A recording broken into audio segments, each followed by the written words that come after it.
ইস, আমার হাতের কমলাটা পড়ে গেল। এই মরুভূমিতে ওটা কি আর কোনো কাজে আসবে? আমি কোথায় যাচ্ছি? আমার সঙ্গীরা কোথায়?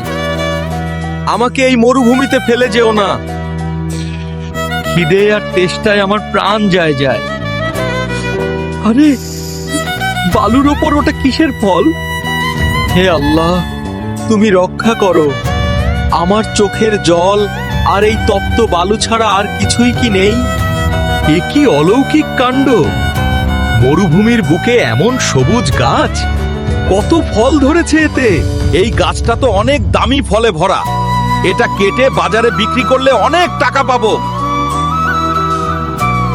মানুষ এত নিষ্ঠুর কেন? আমার মাথা গোজার একমাত্র ঠাইটুকুও কেড়ে নিল। বন্ধুরা, এই অবলা প্রাণীর চোখের জলের কি কোনো দাম নেই? দয়া করে লাইক ও সাবস্ক্রাইব করুন।